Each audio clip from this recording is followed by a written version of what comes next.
Welcome back, seekers of wisdom, to day 14 of our 30-day Wisdom Quest Challenge. Yesterday, we undertook a profound exploration of balance and the middle way, learning to walk the steady and centered path between the chaotic extremes of life. We learned that equilibrium is not a passive state, but an active, moment-to-moment practice of bringing ourselves back to a place of inner harmony. Yet, there exists an emotional extreme so potent, so corrosive, and so heavy that it can single-handedly shatter any sense of balance we try to cultivate. It is an inner state of ultimate imbalance, a violent and perpetual storm that rages within the heart, poisoning our present with the pain of the past. It is the state of unforgiveness. Imagine setting out on the long journey of your life, but first, you hoist a heavy, coarse burlap sack onto your back. Inside this sack, you decide to place a large, jagged stone for every time you have been wronged, every betrayal you have suffered, every hurt that has been inflicted upon you, every instance where life has felt profoundly unfair. The first few stones are manageable, but as life unfolds, the collection grows. A stone for the parent who was not there for you. A stone for the friend who betrayed your trust.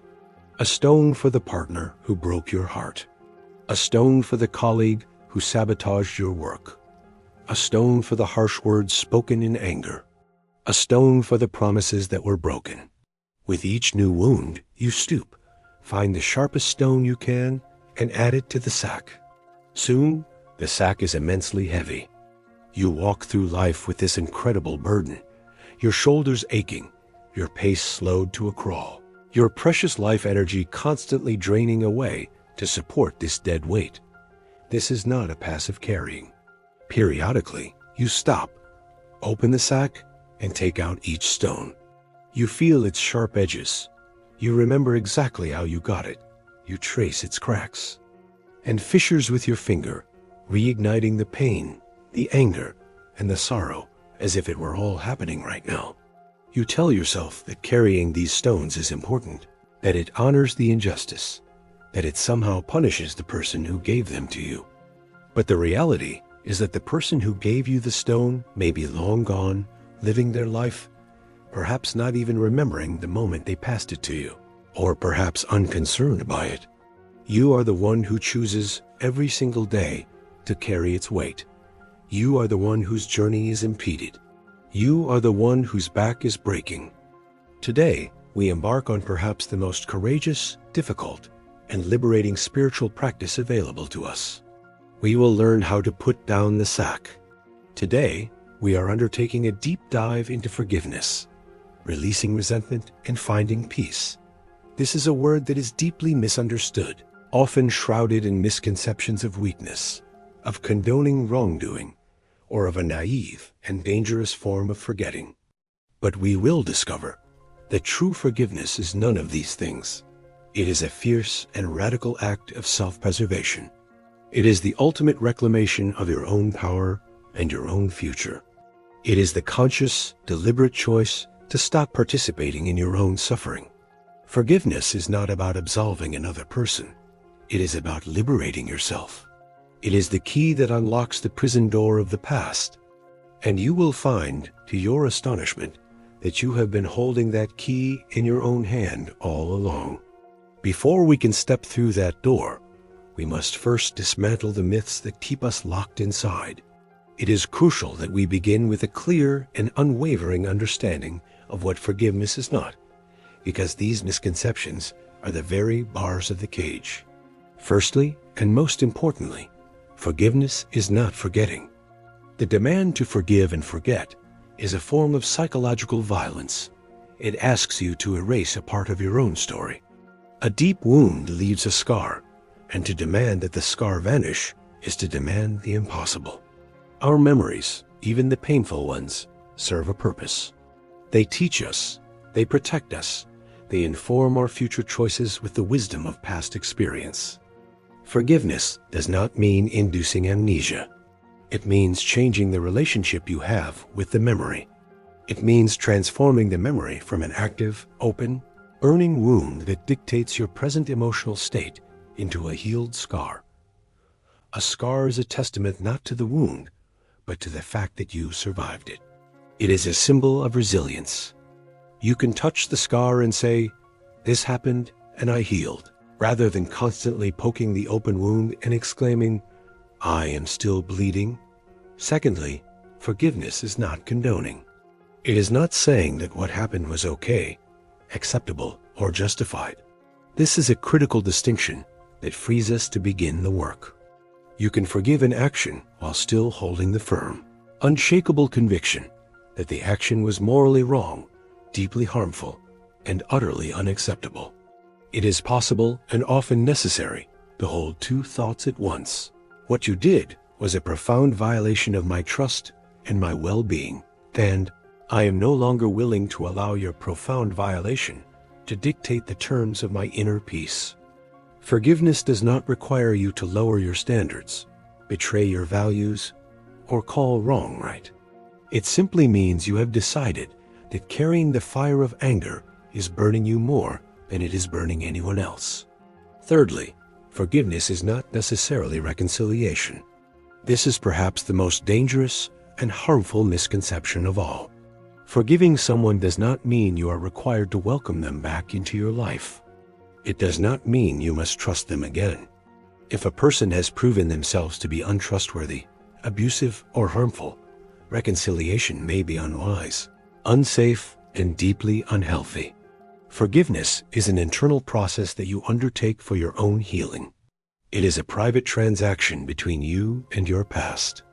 Reconciliation, on the other hand, is an interpersonal process that requires, at a minimum, two people. One who is genuinely remorseful and has demonstrated a true and lasting change in their behavior, and one who is willing and able to trust again. Forgiveness can happen entirely on your own, whether the other person is sorry or not, whether they are alive or dead, whether they are in your life or not.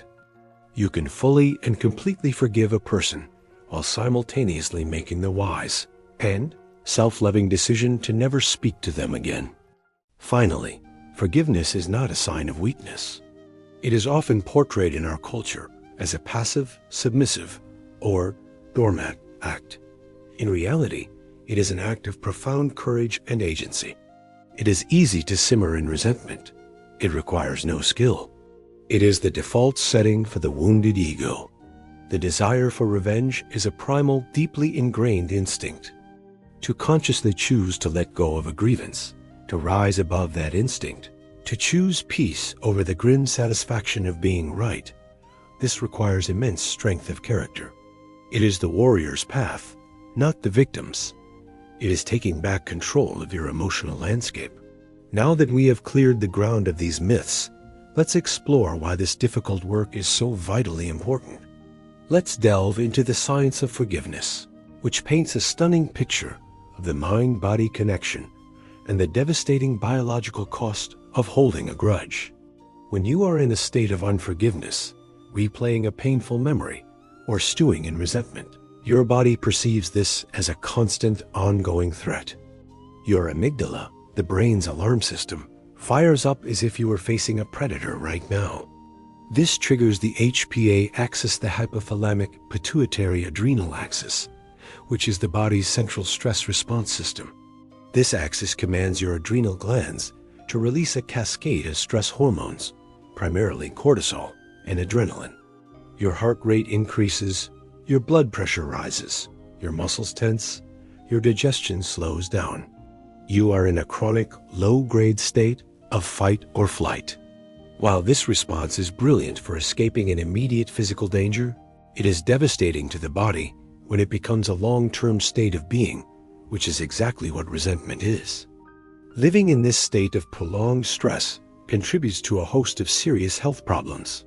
The chronically elevated cortisol degrades the hippocampus, a part of the brain crucial for memory and learning. It also impairs the function of the prefrontal cortex, which governs emotional regulation and wise decision-making. This means that being resentful literally makes it harder to regulate your emotions and think clearly. This stress response also weakens the immune system, reducing the effectiveness of your T cells, making you more susceptible to infections and illness. It promotes systemic inflammation, which is a key driver of almost every major chronic disease, including cardiovascular disease, arthritis, and even some cancers. On a psychological level, the effects are just as grim. Studies have consistently linked unforgiveness and high levels of resentment to increased rates of major depression, generalized anxiety disorder, and post-traumatic stress disorder. The mental habit of rumination, the obsessive replay of negative events, strengthens the neural pathways associated with pain, anger, and victimhood, literally wiring this negativity into the very structure of your brain. In short, holding a grudge is a form of chronic self-harm, both mentally and physically. Conversely, the science is showing us the incredible personal and relational benefits of forgiveness. When you practice letting go, when you make that conscious choice to release resentment, you activate the parasympathetic nervous system, the body's rest and digest, and heal and restore mode. Cortisol and adrenaline levels drop. Heart rate variability, a key indicator of cardiac health and emotional resilience, improves. The immune system functions more effectively. Blood pressure lowers. People who are more forgiving consistently report lower levels of stress, less anxiety, and fewer symptoms of depression. They report higher self-esteem, greater optimism, and a stronger sense of well-being. This isn't just a philosophical idea. It is a biological reality. The act of forgiveness is a scientifically backed prescription for a healthier, more resilient, and more peaceful life. Forgiveness is not a monolithic concept. It has many facets, like a beautifully cut diamond. To truly cultivate a forgiving heart, we must understand the different types of forgiveness that life asks of us. The most common form we think of is forgiving others. This is the work of letting go of the anger and resentment we feel towards someone who has wronged us. This is a vast category. It includes forgiving small, everyday slights, the driver who cuts you off, the friend who says something careless.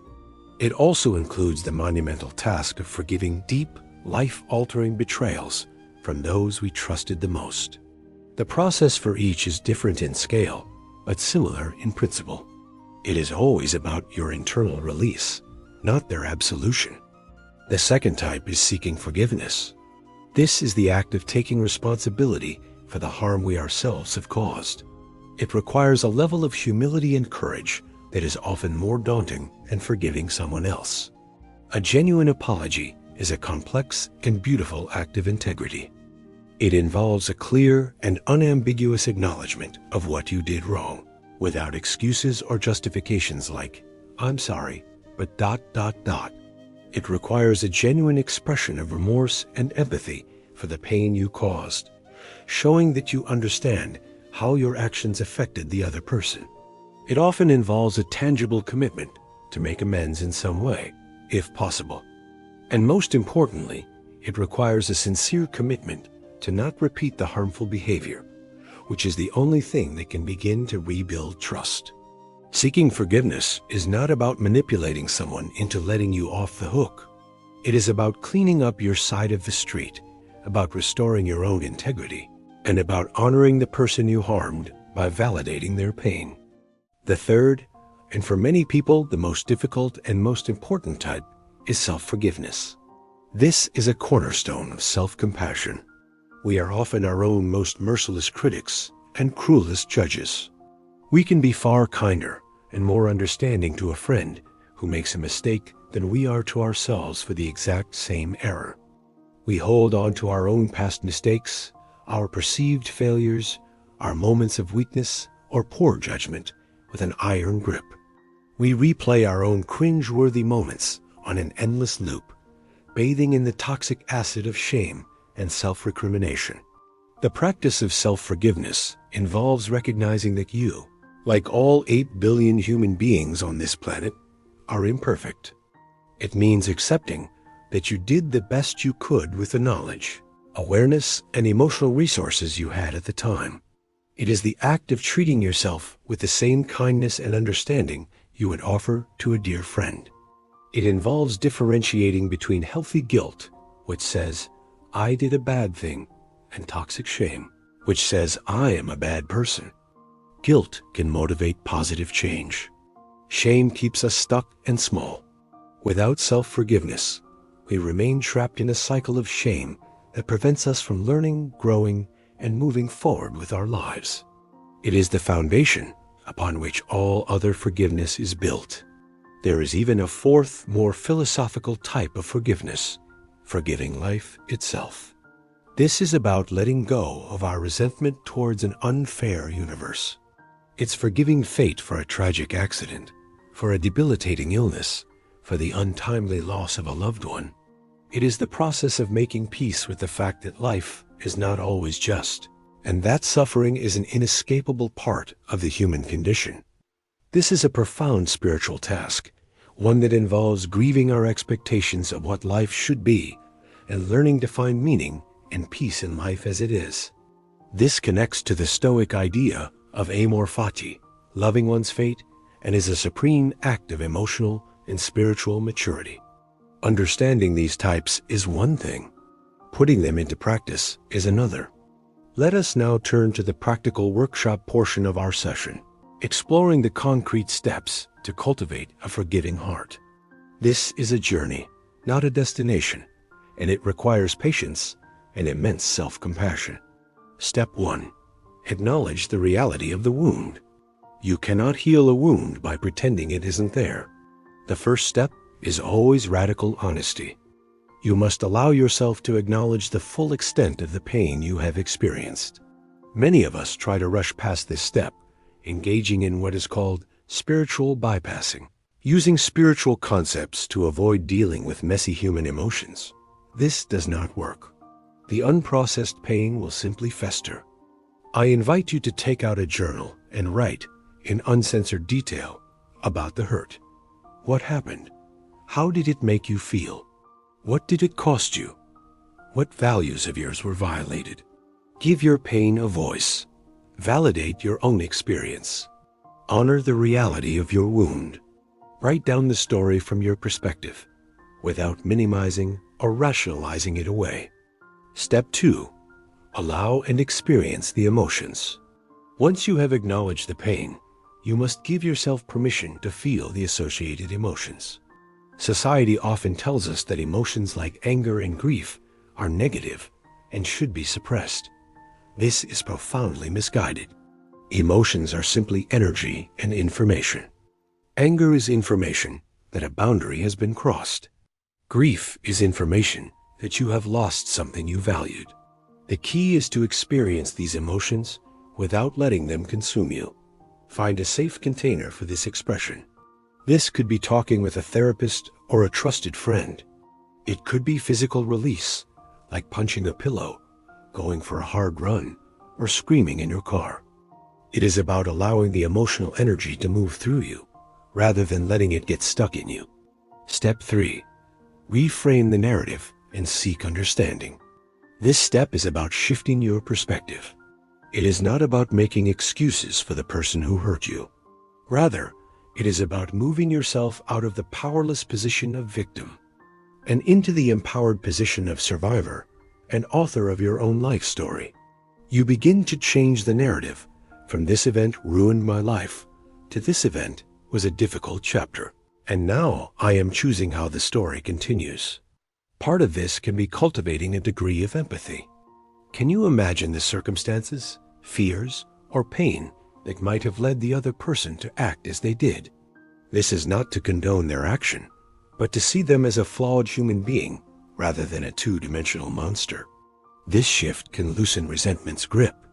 Step 4. The conscious decision to forgive. After you have honored the wound, felt the emotions, and begun to reframe the story, you may arrive at a place where you can make a conscious choice. Forgiveness, at its core, is an act of will. It is a decision you make for yourself, for your own freedom. You may not feel forgiving. The emotional release may not come immediately. But you can make the declaration, "For the sake of my own health, my own peace, and my own future, I choose to let go of this burden. I choose to forgive. This can be a powerful turning point. It can be helpful to create a personal forgiveness mantra that you repeat when the old feelings of resentment surface, such as I choose peace over this pain, or I release you, and I release myself. Step 5. The ritual of emotional release. Since resentment is a heavy emotional burden, a symbolic act of letting it go can be incredibly powerful for your healing. The most classic exercise is the unsent letter. Take a pen and paper and write a letter to the person you intend to forgive. Pour out everything. Your anger, your sadness, your disappointment, your questions. Do not hold back. Fill pages if you need to. When you feel you have said everything that needs to be said, end the letter with a declaration of your choice to forgive and release them. Then, and this is the crucial part, you do not send the letter. You find a safe place and you burn it. As you watch the paper turn to ash and smoke, visualize the heavy energy of resentment leaving your body and spirit, being transformed into neutral energy in the universe. Other rituals could include writing the person's name on a stone and throwing it into a river, or practicing a loving kindness meditation where you consciously send wishes of peace first to yourself, then to loved ones, and eventually, when you are ready, even to the person who harmed you. This is deep and often difficult work. It is a journey that may have twists and turns. Some days you will feel free, and other days old feelings may resurface. That is okay. The practice is to gently and compassionately keep bringing yourself back to your conscious choice for peace. The reward for this courageous journey is nothing less than the reclamation of your life. It is the freedom to live fully and joyfully in the present moment, no longer shackled to the ghosts and grievances of yesterday. It is the deep, abiding peace that settles in a heart that is no longer at war with its own past. It is the ultimate act of self-love and the final necessary component for a truly balanced existence.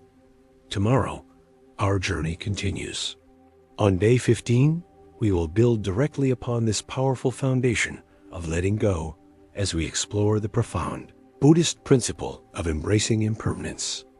Having learned to release the fixed, permanent nature of a past hurt, we will now learn how to live gracefully with the ever-changing, impermanent nature of the present moment.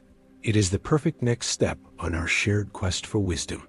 Thank you for your immense courage in showing up for this exploration today. Be gentle with yourself as you walk this sacred path of healing.